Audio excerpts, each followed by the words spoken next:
Evolution is a term to define only one organism, and that's the self. The self is the universe, the self is the alpha and omega, God and infinity. And that's the only thing that evolves, because we are all part of the self. Nothing goes through an evolutionary process alone, or without direct benefit to the whole. So when you begin to think that there's this controlling elite, this controlling hand behind the curtains leading the planet to destruction, when you think the end is near, the apocalypse, Armageddon, and when you think we as a species are doomed, it is not they, it is you that brought this about. And for a very good reason. You are evolving. Stop blaming everybody and everything else. Quit panicking about global tyranny and natural disaster and pay attention. Because the world is telling you something, is telling you exactly what is wrong with you and how to fix it.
The Earth is believed to have formed 4.6 billion years ago. Within the first 150 million years, it began cooling and releasing gases from the lithosphere, which created the earliest forms of the Earth's atmosphere. Prior to the creation of this atmosphere, the sun's ultraviolet radiation made for uninhabitable conditions. But as the Earth cooled further, water condensed in the atmosphere, and oxygen accumulated, making way for organic compounds. This spawned single-celled organisms, and then plant life. And down through time, the evolutionary chain continued. And then we arrive at a species that does not seem to fit as well as the rest. Homo sapiens' gestation period of 9 months mimics the 3.8 billion year evolution of all life on Earth. The human embryo repeats the evolution of all species.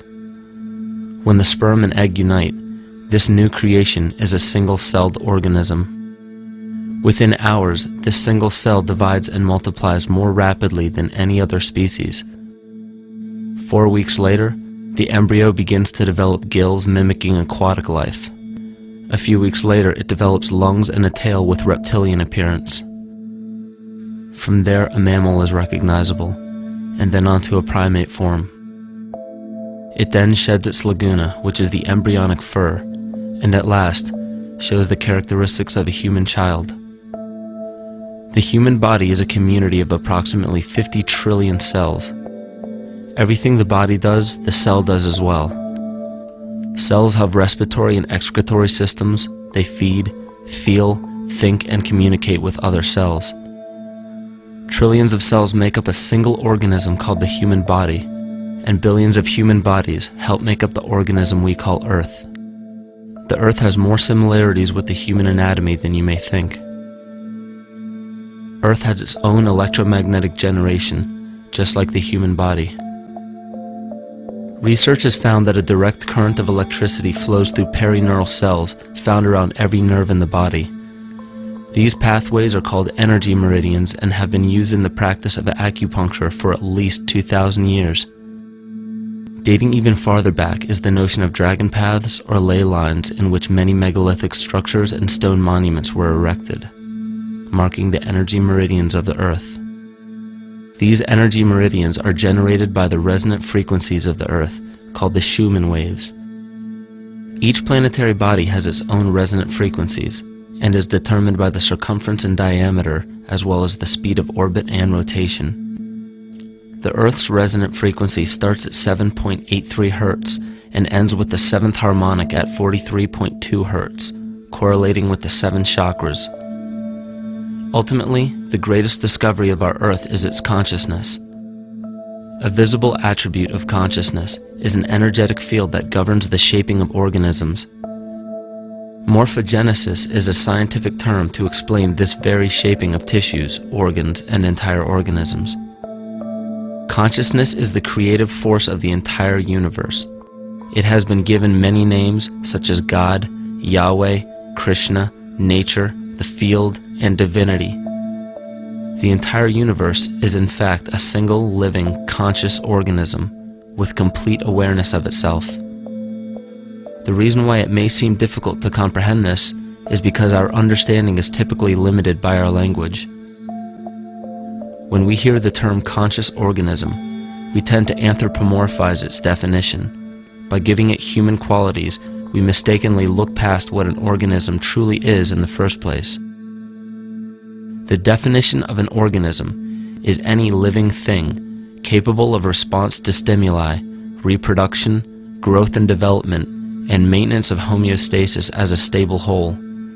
Our universe does all of these things. The consciousness of our universe is responsible for the form and purpose that all matter assumes. The Earth's resonant frequencies are a result of its form.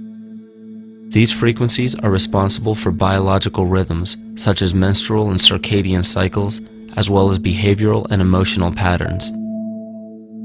The frequencies are then picked up by the flora and fauna, which are biological instruments that respond to the wave patterns. The wave patterns resonate in the cranial structure of our head and converge in the center of our brain, which is where we find the pineal gland. The pineal gland is believed in many cultures to be the spiritual third eye responsible for intuition. Descartes called it the seat of the soul where mind and body meet. Each individual cell in our body receives an electromagnetic impulse from our central nervous system. They receive the very same impulse that was disseminated to every biological instrument from the earth. An explanation of our conscious universe has been attempted by religion, science, and philosophy. The neglect of biological nature from any organism causes illness. A divorce from nature, exile from Eden, confounding of tongues, they are all symptoms not of a biblical God or deity, but the true self. The greatest and only threat to ourselves is a loss of self, the death of our divinity. As we barrel through history with oceans of information, yet barely a drop of wisdom, we have to understand how we lost ourself.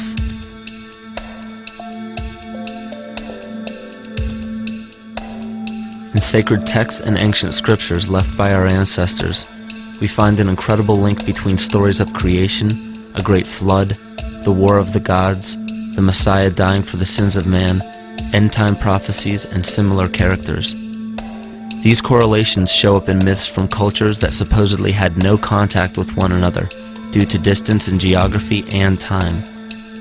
The common thread we find that connects all of mythology has its roots in the stars.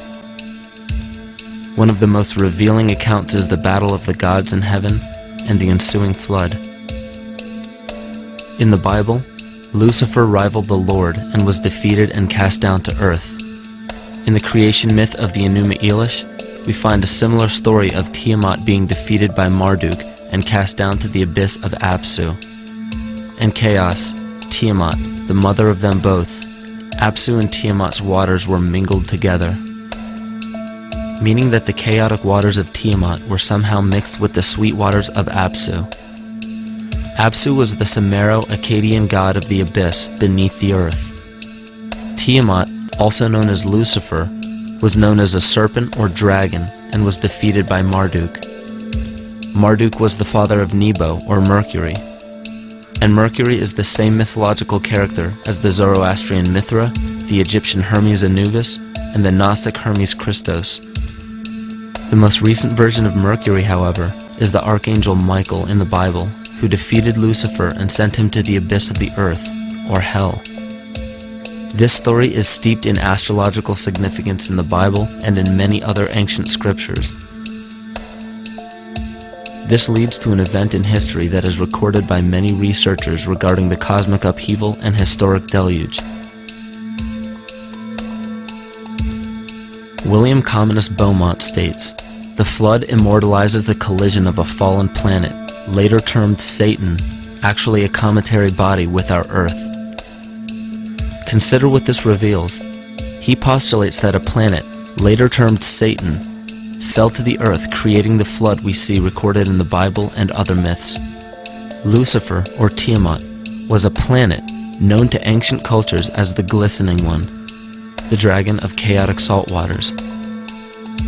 The light from the sun illuminated this planet's water, which gave it a glow that rivaled the sun's own light, which is where we hear about Lucifer rivaling the Lord.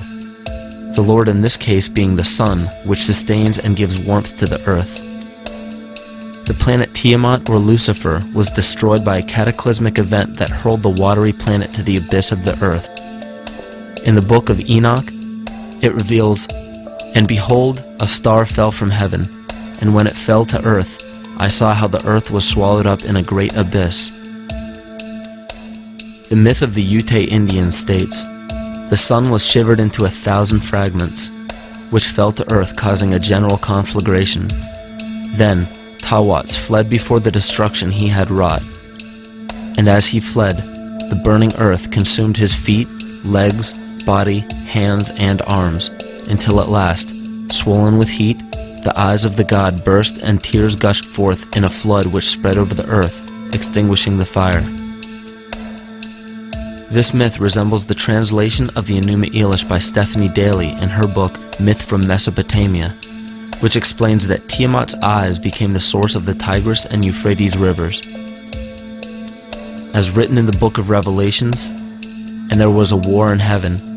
Michael and his angels fought against the dragon, and the dragon and his angels fought back.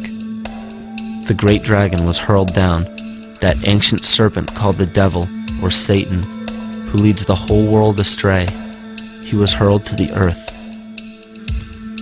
The Roman mythology of Ovid gives the story of Phaeton, which happens to be another name given to the watery planet Lucifer, or Tiamat. This story reveals that Phaeton was a child of the sun and wished to become the sun for a day. Phaeton attempted this feat, and eventually Jove, who is also known as Marduk, destroyed Phaeton, sending him crashing to the earth in flames and put out by a tremendous flood of water from a river unseen before.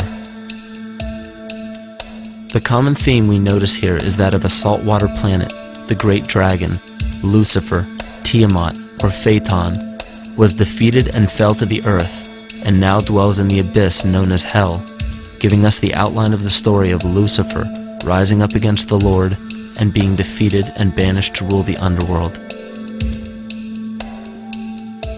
As we know, however, an outline is but a shell of a story. The inner meaning, the spirit of the myth, comes with a deeper understanding of the essence of each planet, not just the physical planet, but the conscious core, because we know now that the proportions and velocity of a planet gives them their own characteristic frequencies, which govern biological and behavioral patterns. These planets reflect the archetypal psychology of man. In ancient times, probably the most important field of research was the study of the heavens. Galactic bodies and their movement through the sky were known to be symbolic of the inner faculties within human consciousness. Within all organisms, outdated science has only explained the physical world measured by our five senses. Only in esoteric religions, mysticism, and quantum fields of science are we to find any attempt at explaining where thoughts and emotions fit into the sense-perceptible world. We also understand now that humanity is a community of cells within the organism of the Earth. The Earth, therefore, is a higher organism that shapes our form and function. This higher organism and all other planetary bodies are governed by consciousness, just as we individual humans are. Therefore, the Newtonian belief that galactic bodies are nothing more than lifeless forms floating in space is tantamount to claiming that we humans are nothing more than a composite of elements in motion. We know that this is untrue because we feel, we think, and furthermore we see the result of our consciousness creating what we call life.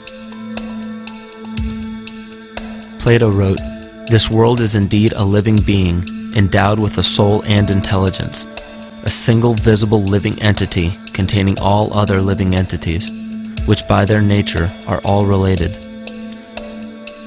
Furthermore, the cosmos is a single living creature which contains all living creatures within it." And in an article out of the Sufi journal, the author writes, "The world is a living spiritual being. This was understood by the ancient philosophers and the alchemists who referred to the spiritual essence of the world as the anima mundi, the soul of the world." In scriptures, we hear of the claim that angels guide the inner soulful actions of people, or that the gods wield influence over man. Most ancient spiritual and scientific teachings held the belief that the hierarchies of the gods, angels, archangels, archai, all the way down to the cherubim and the seraphim, are the hierarchies within the human psyche. In this way, we must understand that when the whole of ancient myths and sacred scriptures speak of spiritual influence from a higher being, they were speaking of archetypal forces that are inherent within us, not an influence from an external source. This is where we begin to see the relevance of astrology as an ancient form of science that resurfaced in the 19th and 20th centuries under the name of psychology. Friedrich Nietzsche even stated, "As long as you still experience the stars as something above you, you still lack a viewpoint of knowledge." This is astropsychology and maps the inner faculties of the psyche. In pre-Christian times, there were schools known today as the mystery schools or the mystery religions. The messages encoded in the scriptures and ancient archaeology came from adepts of spiritual science. The intent was to teach the initiates the deeper meaning of these myths. What became later termed as Lucifer, Satan, or the devil was representative of the ego, which rivals the Lord, the representative of the self. The true self is the epicenter of a person's entire being. It is the total sum of everything that we are. The false ego, on the other hand, is the idea and concept we create about ourselves in the course of our lives, which typically excludes any qualities we don't wish to accept about ourselves. However, humanity has been endowed with the freedom to choose either to obey the true self or to give in to the temptation of the vanity and materialism of the false ego. This is the most notable trait that separates man from animal: our freedom of choice, the choice to follow our concepts and ideals or our natural impulses, the choice to sustain nature or to destroy it. This freedom of choice weighs on the fate of the entire organism that we call humanity. Cancer begins with a group of cells within a community that fail to communicate with the conscious signal of the organism. Those cells begin to grow out of control and spread to other areas of the organism. This very disease is evident in our world today. The cancer upon our earth is the domination of our false ego and our divorce from nature. Collectively, among every human, vanity leads to segregation and competition. Competition leads to fear and greed. Greed leads to deceit and immorality. And immorality is the breeding ground for illness, waging war on our earth. Every act of hatred and destructiveness in our world begins with self-hate and self-destructiveness. And it all begins with a breakdown in communication.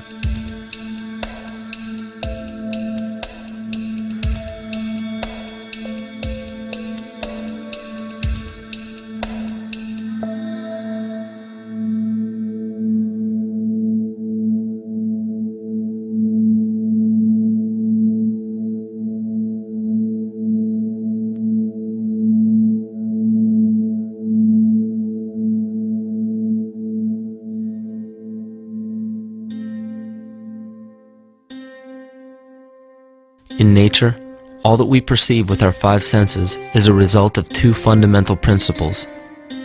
Everything in existence is made of a relationship between vibration and matter.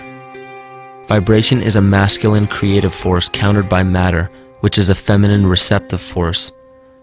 Thus begins the principle of duality.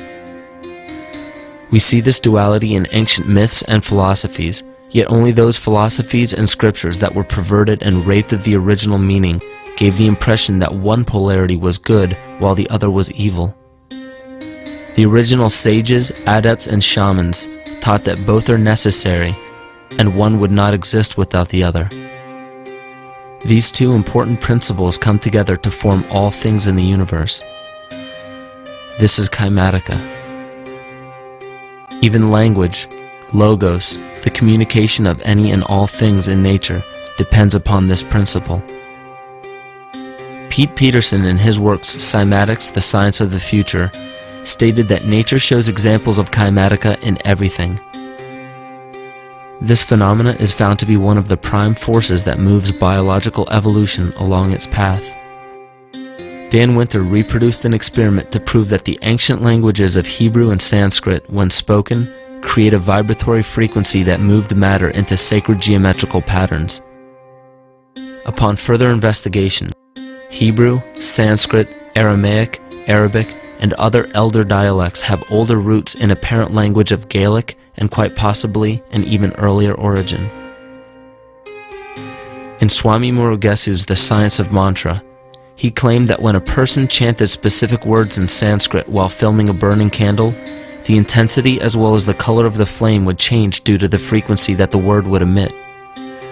This same science has been shown to lower and raise blood pressure. And in his own words, certain sounds can affect their circulation and nervous system. Whatever change such vibrations cause extends to the mind of a person and also to the surrounding atmosphere, causing warmth or coolness. All this can be known by study and shown by practice. This rediscovered knowledge of the science of sound shows that sound is something more than mere vibratory signals. Not only does sound interact with life, but it sustains and develops it. It acts as a conduit of conscious intent between people, societies, and entire civilizations. Yet the psychic illness we endure due to the domination of our false ego is reflected in the collective. Our psychological schism has shut us off from communicating correctly with our inner self, which is exactly how cancer cells within the body operate. In the collective, we have created a language barrier between humanity and the rest of nature, acting as a global cancer. Recorded in history, the efficacy of the ancient languages has been severely uprooted. The alphanumeric translation from Hebrew to English shows a complete reversal of the two languages, giving the cymatic effect unnatural results. Dr. Leonard Horowitz stated in his work on DNA, 1/3 of the sensory motor cortex of the brain is devoted to the tongue, oral cavity, the lips, and speech. In other words, oral frequency emissions spoken or sung exert powerful control over life, vibrating genes that influence total well-being and even evolution of the species. A degradation of language in this case is shown to affect biology. If something as basic and important as language can be degraded and devalued to such a degree, yet never questioned, what else might we be missing? Think of an aspect of your life that dictates the limits of your freedom. Government and law enforcement, insurance and pharmaceutical companies, taxes, building permits, driver's licenses, and more. There are hundreds if not thousands of stipulations, regulations, and boundaries on our freedom. And out of the ones that were just mentioned, how many have you researched to find out whether they apply to you or not? Let's look at the forms of law that we currently acquiesce to.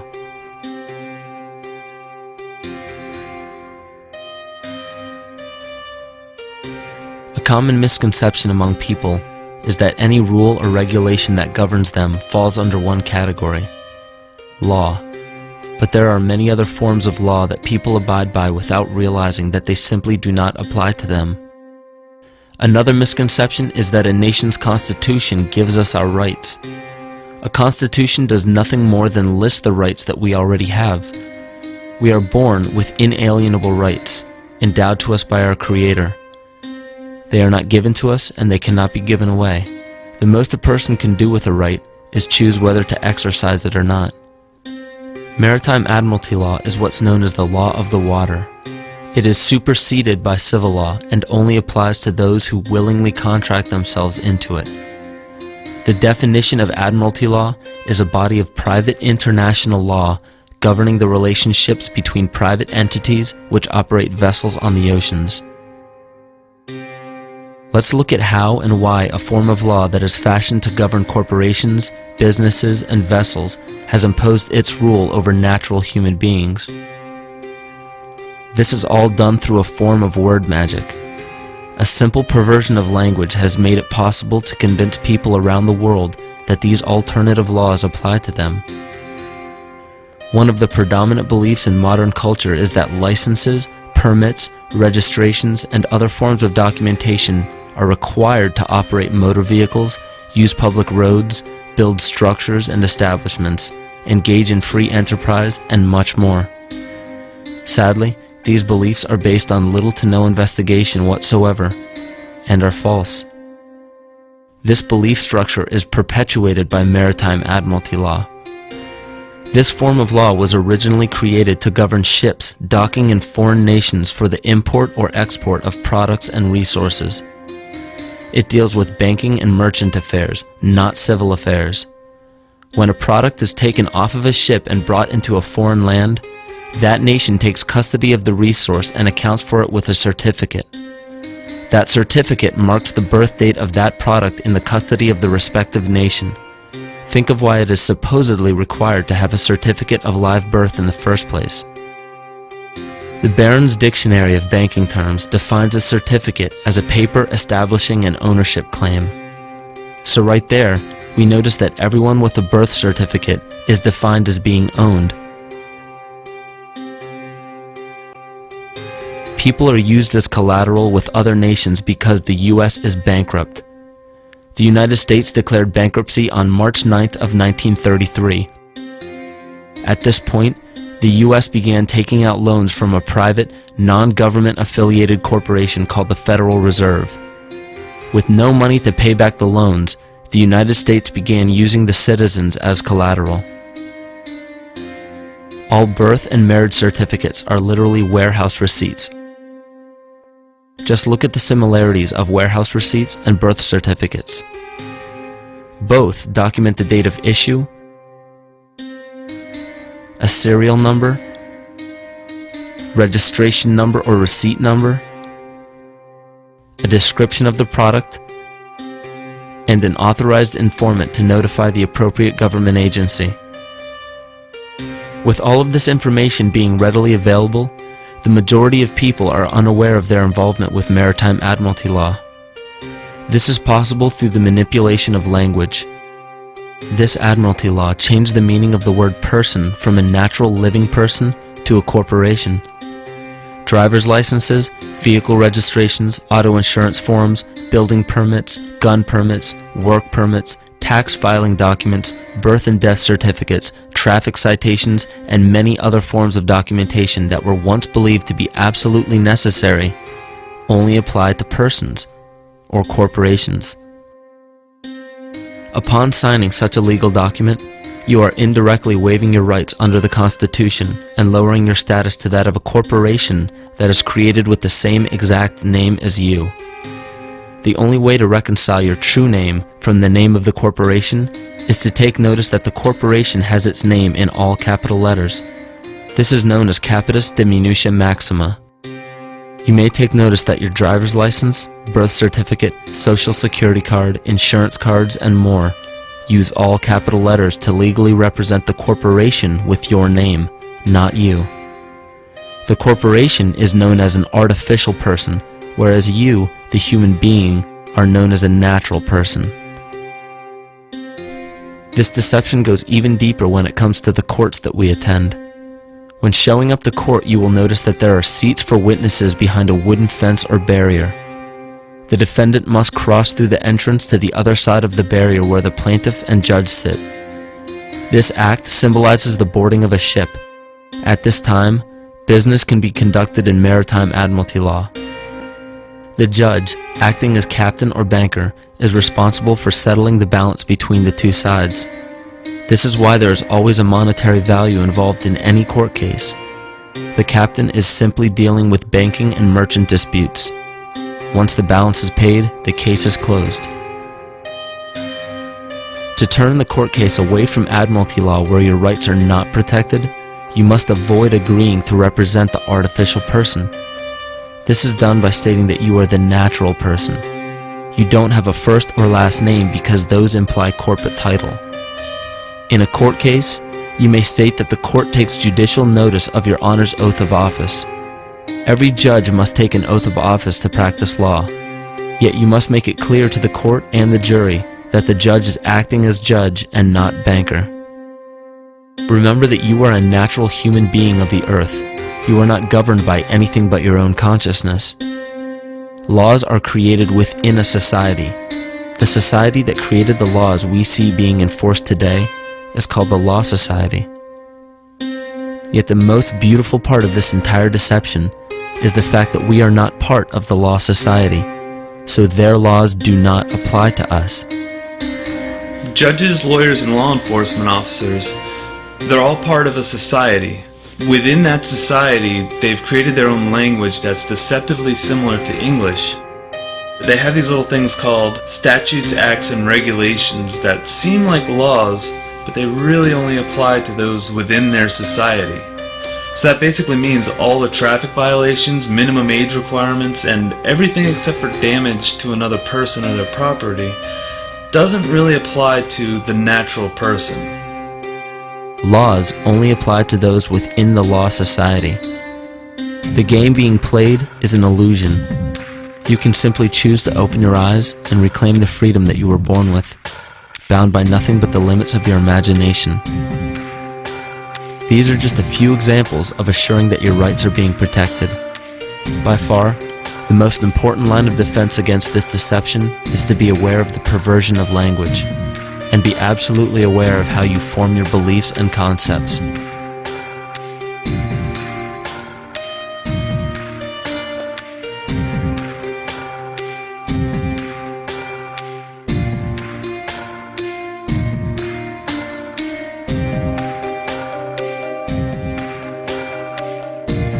In all forms of the perversion of language, there is a mirror reflection of this in the microcosm of the psyche.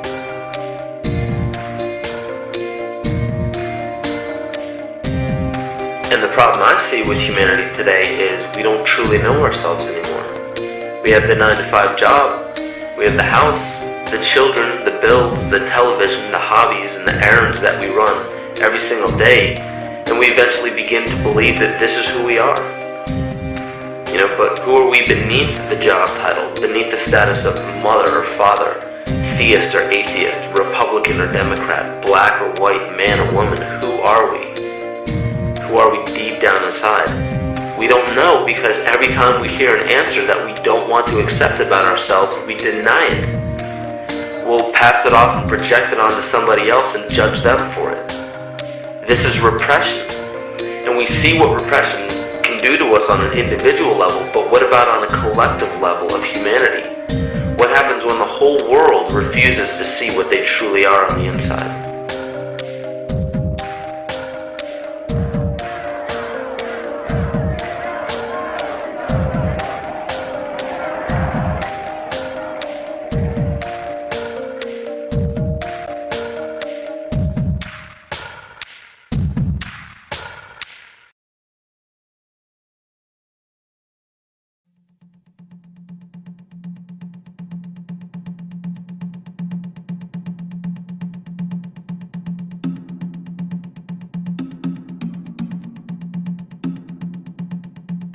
Carl Jung discovered that there is a collective unconscious connected to all humans, meaning that the whole of humanity shares a single mind with one another.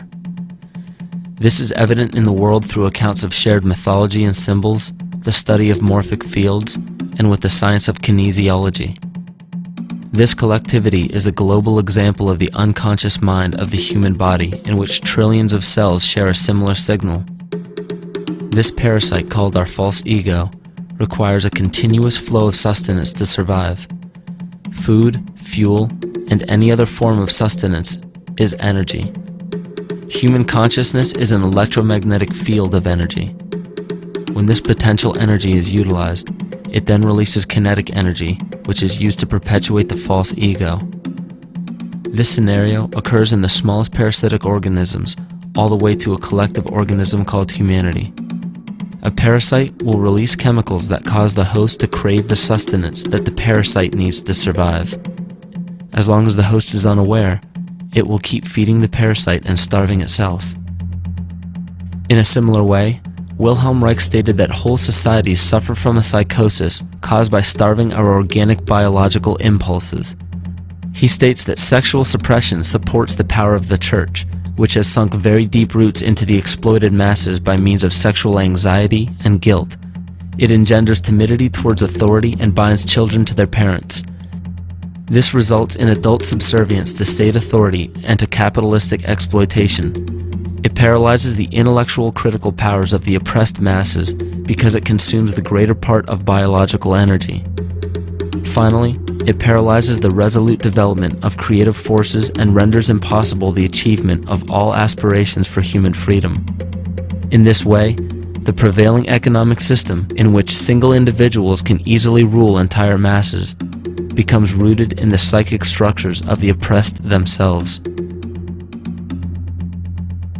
What Reich was showing in this powerful quote is that on a collective level, the suppression of a natural function, whether biological, spiritual, or emotional, will result in an abnormal reaction, a psychic disease.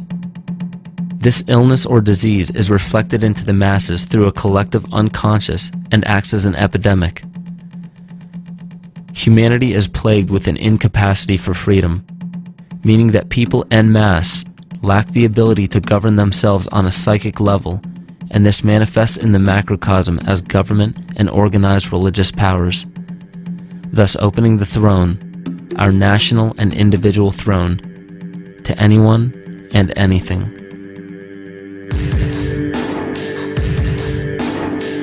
Enter the infamous rulers of the earth, the patriarchs of civilization, political, social, economic, and spiritual dictatorship, psychic tyranny. This simple illness within our psyche, this lack of responsibility and neglect of basic human freedom, has made way for every tyrant that has ever held rule over people on this planet.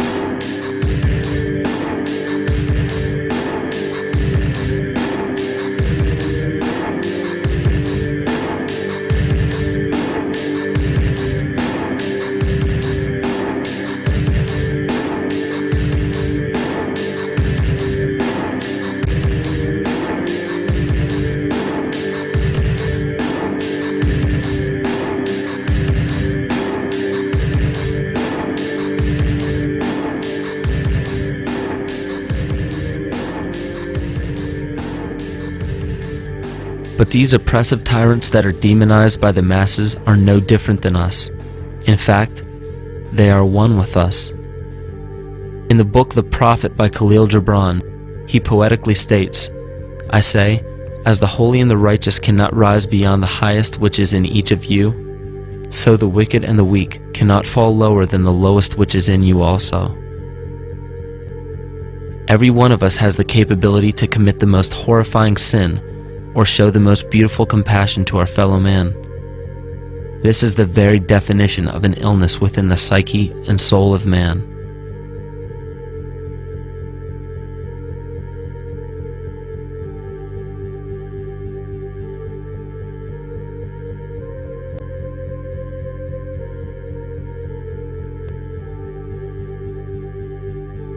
Think of any position of power that you believe to be above you. Royal families, government leaders, the United Nations, financial organizations, corporate monopolies, and media juggernauts. These are all facets of our false ego.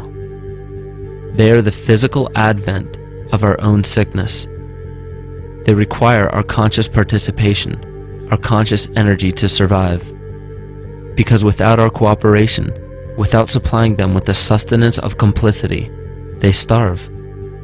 Their very nature depends on our desire to be ruled, and a typical symptom of the illness among humanity today is our continuous denial of our illness. Repression. We consistently repress those qualities we choose not to accept about ourselves. This is why it is so difficult to see the false ego and its multiple manifestations for what they truly are.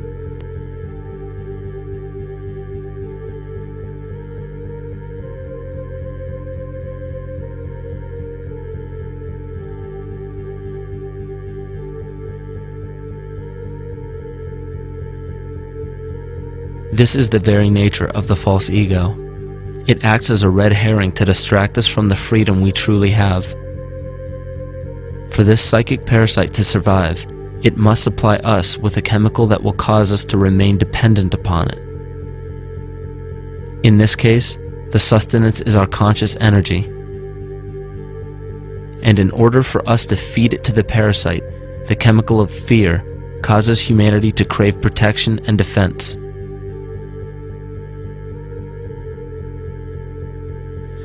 The functions of the body to survive can be broken down to two basic functions for any organism to survive. You have to be able to grow, maintain yourself, take care of your biology, but you also must be able to protect yourself, so that if you're just growing and you can't protect yourself, you'll become food for something else. So the survival involves a balance between growth and protection. Through the history of human civilization and through human evolution, we recognize that our nature is to be in a state of growth, and that our protection is only supposed to be used to, help us out of that threatening moment. You can't be in growth and in protection at the same time. So the significance is, when we see a need of protection, the stress hormones in the body shut off the blood vessels in our viscera or gut, which is the part of the body for growth. Well, the issue is, if you took the blood from the viscera and moved it out to the arms, then you left no blood in the viscera. That means no growth. But you're ready to fight. And when your fighting is finished, then the blood returns back to the viscera and you grow again. But in the world that we live in today, it's 24/7 fear.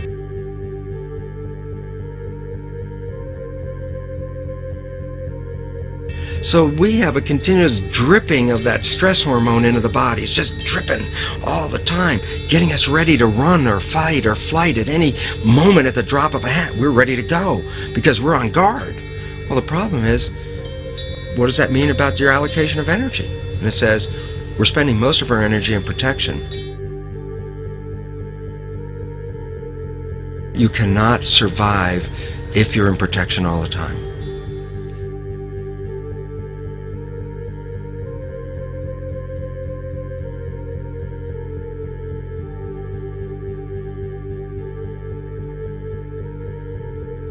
And if the parasite can control the nature of the fear, it can then create a fear among us that only it can defend us against. A recent physical manifestation of this comes from Zbigniew Brzezinski, former Secretary of State who also supported President Barack Obama.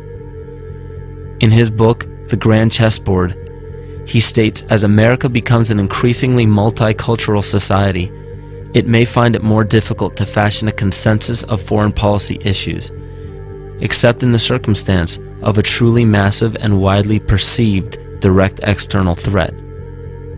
Even the Reichsfuhrer of the Nazi Party, Hermann Göring, sums up this game of supply and demand perfectly when he stated, "The people can always be brought to the bidding of the leaders." That is easy. All you have to do is tell them they are being attacked and denounce the peacemakers for lack of patriotism and exposing the country to danger. It works the same in any country. It also works the same in every individual psyche. Just remember that the false ego has only one desire: to become greater and more powerful than the true self. This illness causes us to believe that we are separate from nature. This is why we see such a rise in the dependency of technology. This is why we see such little stewardship for the earth and the environment. And this is why we see bigotry, racism, sexism, and every other form of discrimination possible that leads to crime, violence, wars, and eventually, the global destruction of the organism. This endless state of fear, confusion, and segregation our world seems to live in is a symptom of the false ego creating a false threat.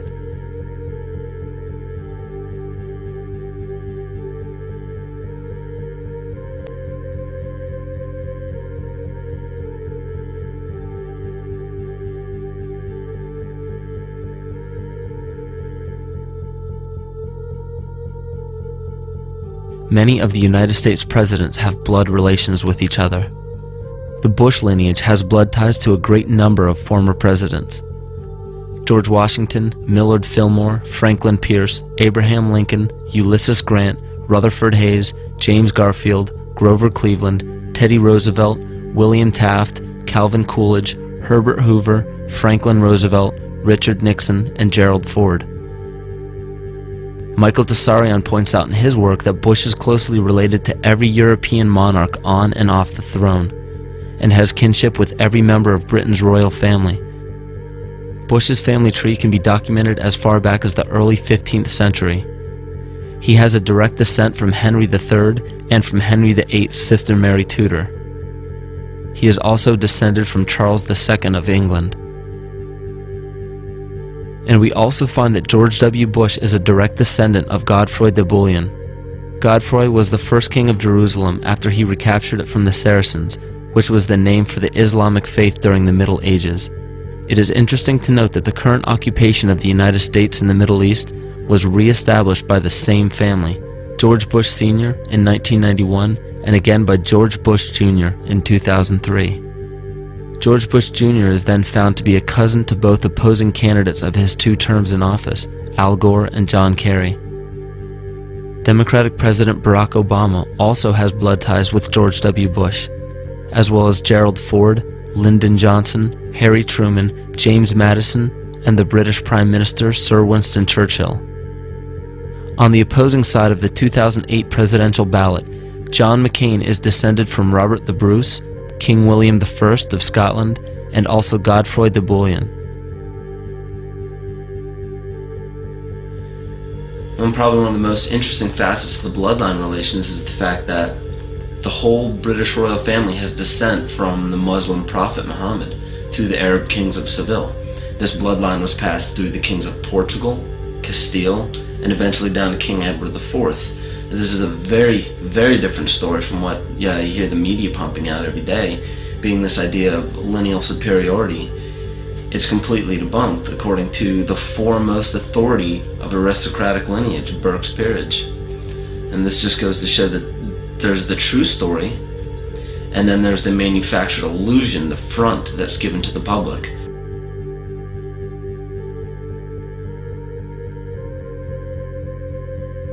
These blood ties go on and are documented thoroughly through literature such as Burke's Peerage and other comparable books.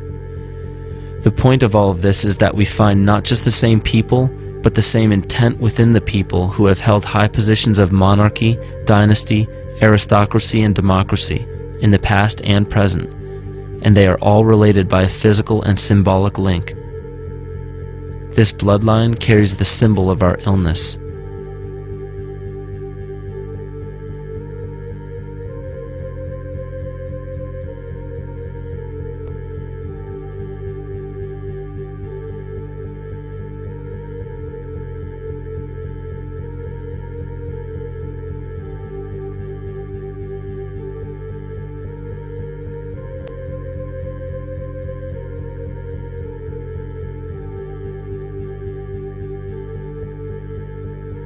The symptoms of our psycho-spiritual illness are the wars, terrorist attacks, artificial or man-made disasters, and leader figures.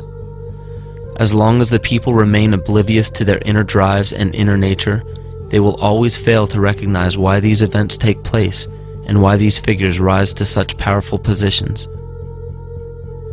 The reason why we have failed for thousands of years to conquer these archetypal rulers permanently is because for thousands of years we have been fighting the symptoms of an illness and not the root cause.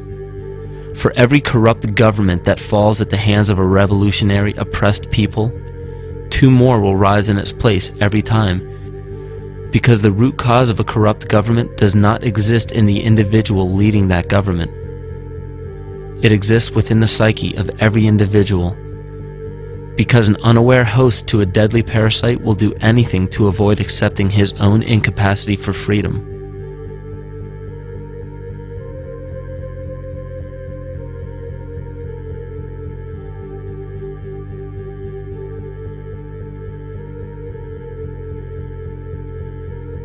We are so bereft of sanity in this world that those few who simply stop projecting onto others and begin facing their own demons are seen as neurotic. An article written in the 1950s states that studies showed that individuals who had been isolated from their familiar social and cultural environment became neurotic. This shows that when those individuals had no object to identify their darker emotions with, they began to see these things in themselves, that which they refused to recognize before, and were unaware of why they appeared and how to cope. Facing our true inner self is virtually unknown in our world today.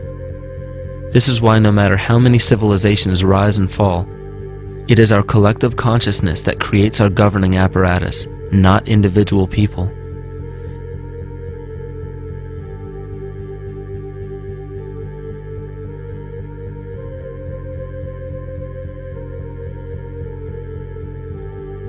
And after countless attempts, you would imagine that people would realize that a physical retaliation may not be the solution. Yet here we are, thousands of years later, with technology that can clone DNA, vehicles that can break the sound barrier and probe the depths of space, and science that can overcome almost any sickness.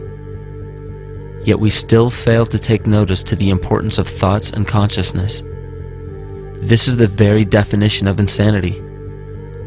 And every single one of us is responsible for this psychic epidemic, because we're killing the messenger and paying no attention to the message.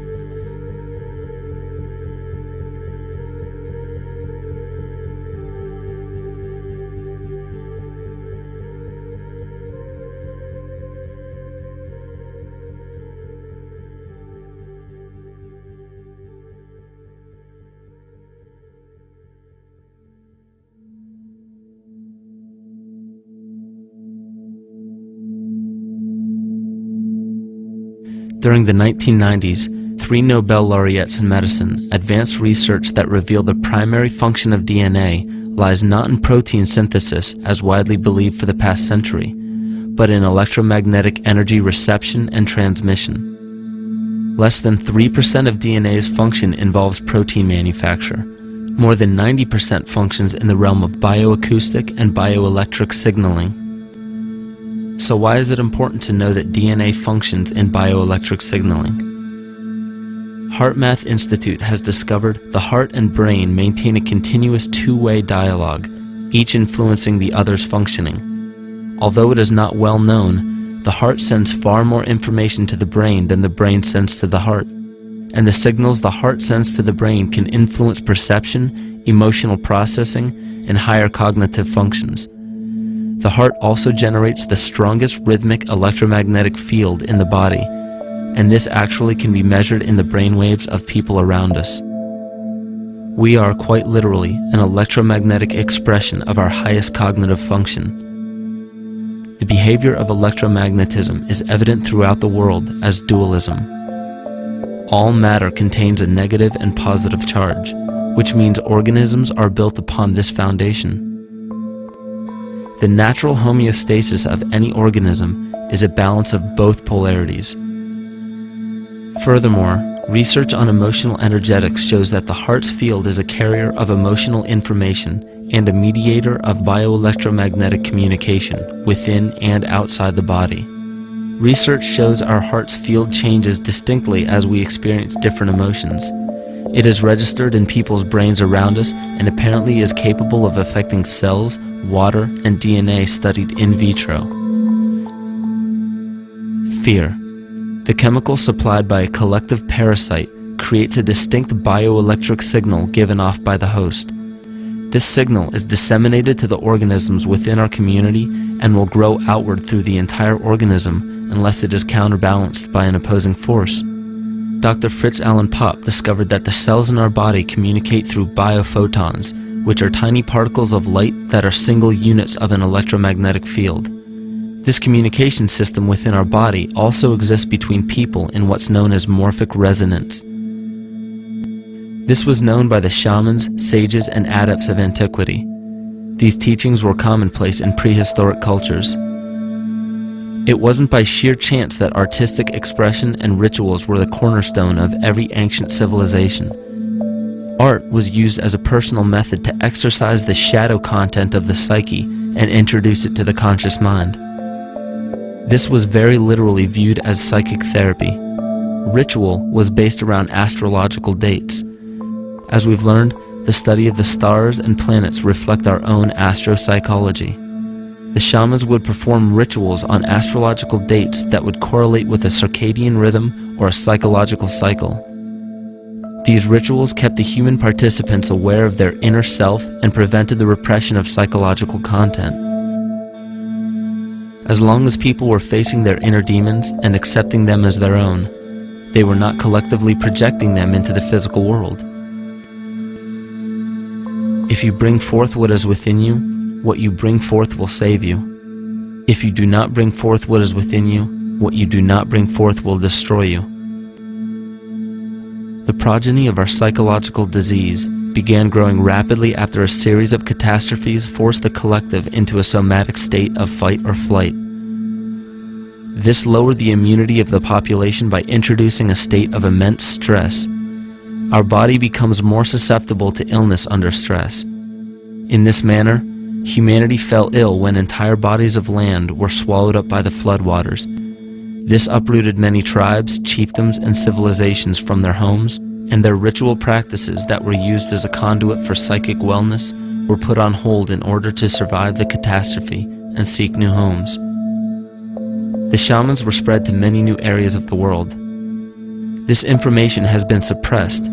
We are made to believe that advanced civilizations such as ancient Egypt and the Mayans of Mesoamerica came about with no prior rudimentary remnants or evidence of evolving intellectual artifacts to bring them to their peak.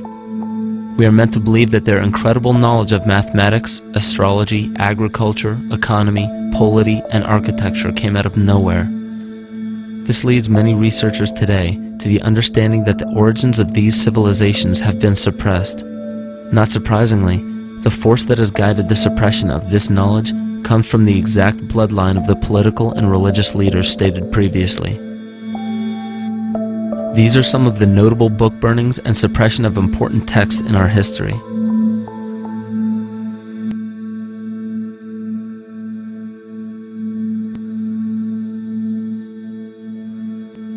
Yet after all of this suppression, there are still remnants of the dispersion of elder civilizations in nearly every country. There is tremendous evidence of ancient cultures visiting North America long before the conventional belief of European colonization. Barry Fell states in his book America BC, there are ancient inscriptions now being reported from nearly all parts of the United States, Canada, and Latin America, written in various European and Mediterranean languages in alphabets that date from 2,500 years ago. William Commodus Beaumont wrote, "The Toltec and Maya civilizations never originated on American soil, but appeared there full-blown, with a well-defined art and system of hieroglyphic writing which possesses affinities with Egyptian. It is found that there are thousands of prehistoric sites across New England and several other northern states showing inscriptions, carvings, and mounds created by Druidic mariners as far back as 800 BC. To suppress this information further, it was not only imperative for the bloodline to burn the documented texts containing true historical information, but to wipe out the cultures that derived from these ancient shamans. The most devastating genocide ever endured was and still is the annihilation of shamanic tribes. We've lost our traditional roots and don't know about ritual. The dragon dances and the ghost dances of the Native American Indians, what do you think that was all about? All the shamans of the world, when they do their rituals, they're doing that. Their work, harmonically through dances, is to strengthen the immune system of the earth. But they've been all murdered. So that was why in the 17th century, exactly the same period I'm talking about, there was an all-out agenda that when you come across indigenous people, you annihilate them. Columbus was sent on his expedition along with agents of the crown to disrupt the lives of the natives and seize mineral resources. He visited every island in the Caribbean, depleting the gold and taking as many slaves of the native Taino tribe as possible. 5 million natives were murdered within 3 years, according to Leah Trabeck. Within 15 years, the Arawak tribe of 250,000 was completely wiped out. The population of the United States prior to European contact was greater than 12 million. 4 centuries later, the count was reduced by 95% to 237,000. From 1494 to 1508, over 3 million people had perished from war, slavery, and the mines. Who in future generations will believe this? I myself, writing this as a knowledgeable eyewitness, can hardly believe it. My eyes have seen these acts so foreign to human nature, and now I tremble as I write. Another agent of the false ego bloodline was Hernando Cortés, who decimated the Aztec tribe and plundered their mineral resources. This again was the case through Cortés's second cousin, Francisco Pizarro, who conquered the Incan Empire in Peru.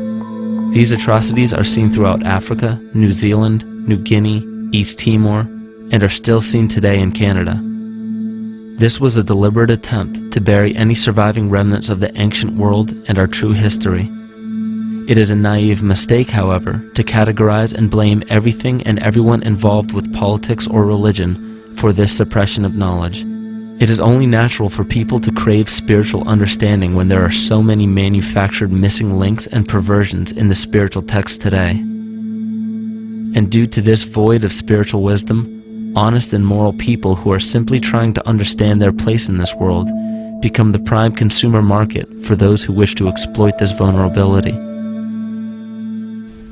The ego is something that is it's insecure. It's something that is in need of control. The ego actually is an inferior thing, but it's trying to act like it is something that is superior. Hence this schism occurs between the ego and between the unconscious or the self.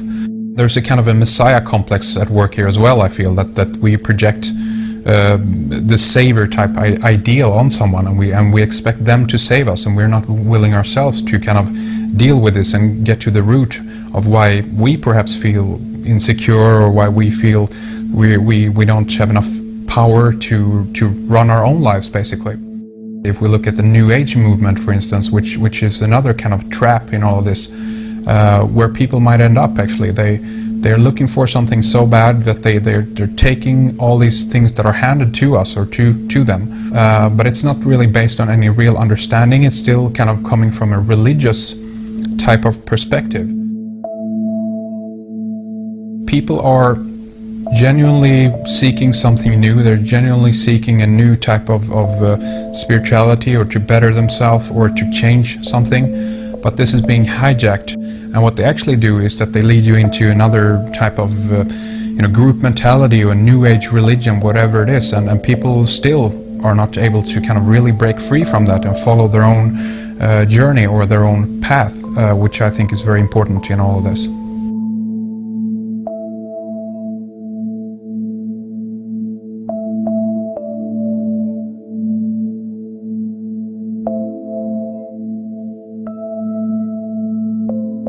In the pre-Christian era, there were several cults of incredible power, most notably the stellar, solar, Saturnian, lunar, and mushroom cults. It is simple to see that worshippers of the lunar goddess comprised of the lunar cult. The worship of sun gods were indicative of the solar cults. The Saturnian cult, which consisted of Phoenicians and Canaanites, worshipped El or Eli. The biblical exodus of the Hebrews from Egypt showed that they entered Canaan and merged the lunar cult of Isis, the solar cult of Ra, and the Saturnian cult of El to form Isis, Ra, El, Israel. The old Israelitish cult and mythology, the Yahweh worship, the patriarchal legends, the sojourn in Egypt, and so on, are rooted in the religion of the sacred fungus, developed from the underlying fertility philosophy of the ancient Near East. The Jewish mitre, Muslim turbans, and military berets are derivations of the symbol of the mushroom cult. One of the first and most prominent, however, was the stellar cult, and a number of these ancient cults were created for shamanic purposes and earthly stewardship, yet some were taken over with different intentions. Just as you would imagine in any establishment of power, smaller cults formed within the main cults to worship individual deities. The cult of Mithras and the cult of Dionysus are two examples.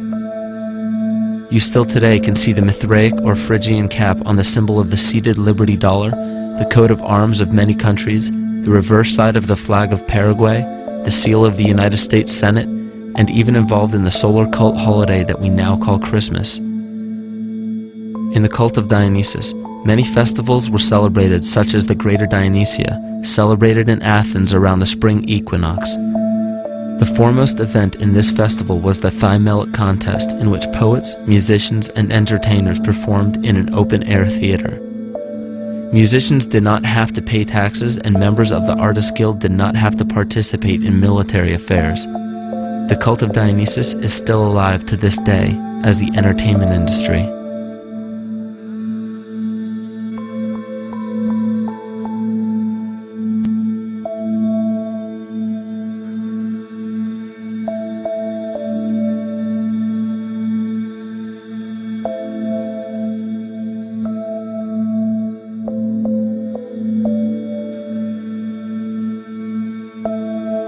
These cults still exist in many important positions of power throughout the entire civilized world. Yet the most important function of these groups is to manufacture the consent and complicity of the people. The conscious mind is the creative mind. It's the one that has your personal identity into it. It does the real thinking. And then there's a subconscious mind. Well, there's no entity in it. The subconscious mind is the equivalent of a tape player. It records behaviors, and then at the push of a button plays a behavior. It's automatic. It's a very convenient thing, because then we don't have to relearn all the time. Once you know it, you can make a pattern. The problem is that the basic patterns of belief and behavior that are programmed in the subconscious mind came from our teachers, primarily our parents, our family, and our community. So most people don't even understand how easily we're influenced by our environment. Every person that we encounter, every single situation that we're faced with, every little word that's said on television may not seem too influential to our conscious minds, but your unconscious is designed specifically to let every environmental signal influence you without your awareness. So the question is, are we leading conscious or unconscious lives? And now neuroscience has told us in the unfolding of our lives, only 5% of our life is controlled by our conscious mind, and 95% of the time controlled by the subconscious with programs from other people that were installed in there. And the problem is, it means when those programs are playing, we don't see them. And the skeptics will sit there and say, consciousness, archetypes, astrology? No. We create things with our hands, not our minds. Archetypes aren't physical, they can't influence me. But when you think of the fact that we're only conscious of this small little fraction of our behavior, what we don't realize is that entire countries, entire civilizations that think they're free and independent, but are unconsciously too afraid to be free and independent, they will beg to be governed. And if they can't do it themselves, who do you think will consciously or unconsciously take that responsibility? It usually ends up being that strong, masculine, animus archetypal figure. When we think we're in danger, we're not looking for our mother to nurture us. We want our father to protect us. And right on cue with the age of fear, this age of catastrophe, the age of this parasite, we see masculine domination. And one of the primary conduits for giving our responsibility and our conscious energy away is money. We surely don't want to admit that our dependency on money is flawed, because that would imply that the fault is our own, and God forbid we take responsibility for our lives. So we blame the money. This is the cornerstone of the entire illusion being built around us by the false ego. Money is said to be the root of all evil, yet it cannot be evil because money is only a symbol. Symbols carry only the faith and spirit of the observer. This means that the symbol of paper money evokes and surfaces the evil intentions and inherent flaw of our false ego. Money only exists because we agree to accept it as valuable. And to further illustrate our incapacity for freedom, we've given the control of our faith-based money to a private corporation instead of the federal government. There is no law stating that we have to use Federal Reserve notes as currency. We choose to because we fear the alternative: independence.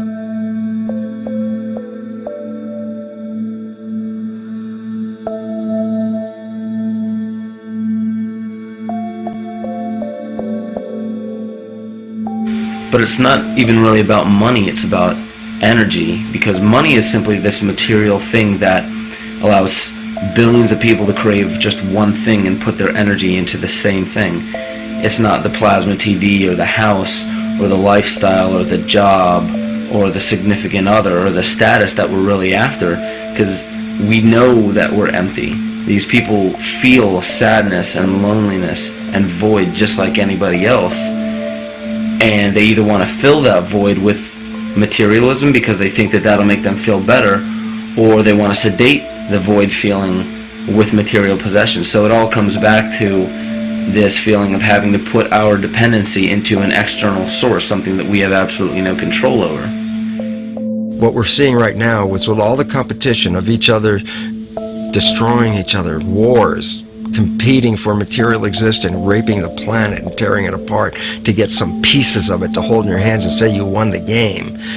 Every one of those moves is destructive not just of the planet but of human civilization, because human civilization will thrive with cooperation and will die with competition. And if you operate from these truths, then you end up with the extinction that lies before us. You see, we all have demons, so to speak. We all have inner demons in our lives, but we expect to see devilish monsters or dark apparitions when you think of a demon, kind of like what you'd see in the cinema. But our demons are really the people in our everyday lives, the people that we argue with, the people that we envy or hate, the ones we physically or emotionally harm in some way, shape, or form. And it's not because we envy or hate qualities in these specific people as much as we hate the fact that they remind us of ourselves. They reflect qualities about ourselves that we wish we had more of, or that we wish we didn't have at all. So what do? We alleviate that pain not by fixing or fighting our own demons, but by harming the people that remind us of our demons, by harming the people that remind us of the things that we don't like about ourselves. And when we become frustrated that we're not in control of our emotions because we don't really know what's affecting our emotions, we take it out on others. We take it out on absolutely anything else that can show us or act as a catalyst for our hatred. And so we do the same thing to animals. Animals are perfect because they can't defend themselves. And it's a perfect catalyst for our inner aggression, our confusion, our hatred. Just take it out on something absolutely helpless. Just imagine how unconscious a person has to be of his or her actions to torture or mutilate or brutalize any living thing.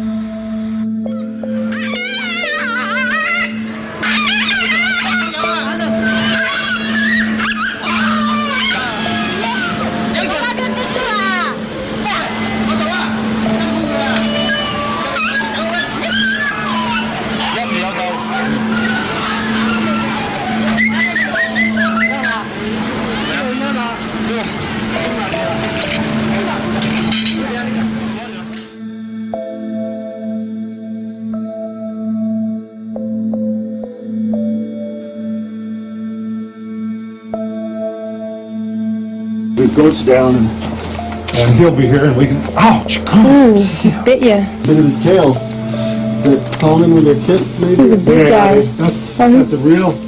Think of the lack of compassion you must have towards life in general to be able to feel no semblance of sympathy towards entire populations, let alone just individuals or individual animals, entire populations of species that are bred specifically for the purpose of commodity. But I'll tell you what's even more dangerous is not so much the people carrying out this cruelty, because that's already been established. That form of hatred and cruelty has already been established and it's already known. What I'm really worried about is the people who are against inhumanity, the people who are against animal cruelty and feel self-righteous enough to think that it's justified to inflict harm or even wish harm on these people. Because those are the people who take unconscious cruel behavior to a whole new level of conscious cruel behavior that's perfectly acceptable in their minds, because they feel that it's their job to bring other people to justice, like they're an authority figure of some sort. Those are the people who will have a much harder time figuring out why they harbor so much inner hatred and resentment. They don't seem to realize that it's just another form of the same exact hatred. So to keep from facing our inner demons consistently, what do? When we begin to realize, hey, wait a minute, maybe it's not alright to inflict harm on any other living thing, then the ego has to come up with a more esoteric form of cruelty to trick us into displaying the same form of self-hatred, the same indignant attitude, but just in another way and towards another group of people. But the emptiness will always find a way back in, and people will always start to feel restless again, no matter how many times they transfer blame to yet another person or yet another group. We need chaos in our lives. We crave destruction. We beg for catastrophe. Because if we don't have these things to act as a form of exorcism or a catalyst for us, we start to notice these things in ourselves, and that's what we don't want. You see, we can deal with wars. We can deal with terrorism. We can deal with stock market collapse and economic collapse. We can deal with these things. But once we start to notice this chaos within ourselves, that's what we're really afraid of. We'll take 1,000,000 September 11ths over one moment of true insight towards our self-hate.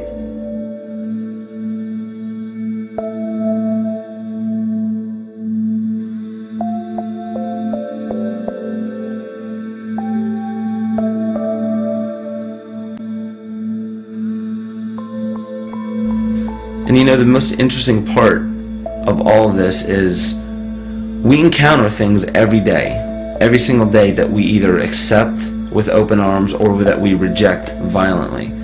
The interesting part is not really what we're accepting or rejecting as much as what it is inside us that makes us feel compelled to a certain thing or repelled from a certain thing. There's this fundamental dual behavior of muscular strength or weakness, attraction or repulsion. And what's interesting about this is when you realize that consciousness, awareness, that intangible essence that animates all matter into what we see around us as life, that is where you will find the origin of this dual behavior.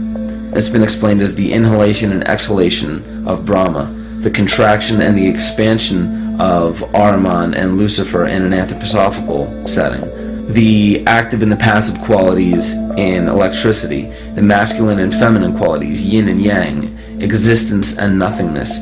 These are all ways to explain the same behavioral process that begins with awareness, it begins with consciousness. And if you get rid of all the images and concepts in our minds of these sayings in your head and just try to feel the difference between the two polarities, you'll begin to notice that all of the different scenarios and possibilities that are playing out in the world all spawn from this common origin. You'll have 1,000,000 people telling you why the Bible is supposedly the Word of God and that you should follow it word for word. And then you'll have another 1,000,000 claiming that it's a form of mind control and not to believe any of it. Everybody will tell you to beware of this or watch out for that. This is good information, this is bad information.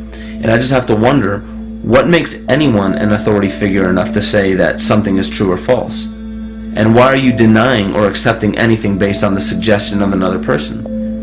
Why aren't you making that decision for yourself? Information is information. There's no such thing as good or bad information. It's all what you do with it. I say let everything be your Bible. Give every piece of information, every person, every event or scenario or situation an honest and open mind. Because then it's your responsibility to respond to it in the way that you choose.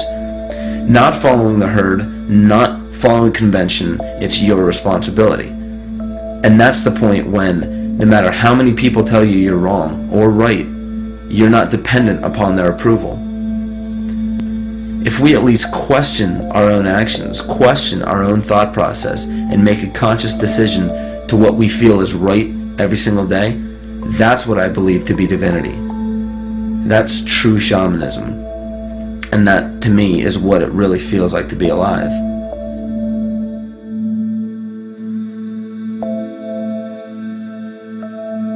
In this conscious, living universe, there are no laws of nature, just habits. There is nothing external to the universe to enforce a law upon it. The illusion of a fixed law of nature is only the result of there being no need for that habit to be broken. When habits need to be broken to ensure the survival of the organism, we see this event in nature and call it evolution. The collective mind shapes our evolution. And a great example of this is the experiment done by John Cairns in 1988. His team put lactose-intolerant cells in an environment with only lactose for food. Under a law of nature, every one of these lactose-intolerant cells would have died. But surprisingly, they all survived.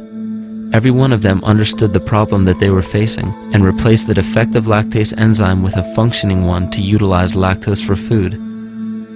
If a cell has the ability to decide how and when to evolve because it's facing extinction, then anything can. The existing beliefs are that a human body is a biochemical machine controlled by genes, and therefore the behavior, emotions, and character of our biology, our health, our lives, are controlled by genes which we don't control. So this is what we taught people. You're a victim. Genes control your life. You didn't pick them. You can't change them. The genes you end up with program what's going to happen. My experiments on stem cells, which I started in 1967, I'd isolate one stem cell, put it in a petri dish, and then it would divide every 10 hours. So I took all the cells, split them up into 3 groups, and then just put them in 3 petri dishes. And then I changed the growth medium, the constituents of the environment, in each of the 3 dishes. In one dish, the cells form bone. The second dish, they form muscle. In a third dish, they form fat cells. What controlled the fate of a cell? And the first thing you have to say is, well, wait, they were all genetically identical when they were put in a dish. So obviously the genes didn't control it because they all had the same genes. What was different was the environment. And all of a sudden in my career, it said, oh my gosh, here I am teaching genes control life, and the cells are telling me genes respond to life. And since you can control the response, you can control your life. It's how you read the environment, how your mind perceives the environment. And if you understand this, then you could lead yourself to the most wonderful expression on this planet, to be fully alive and fully healthy by just how you respond to the world.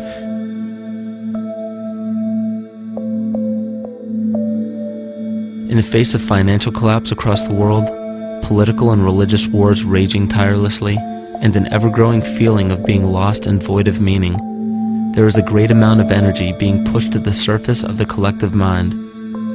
Evolution does not come about gradually. It happens in spurts and fits, and comes about due to a tremendous need for the organism to survive. We are now at a point in history where we will choose. We will choose to become sovereign or remain dependent, to face our true self or continue fighting a ghost, to become well or allow this disease to grow, to live or to die. The choice is yours.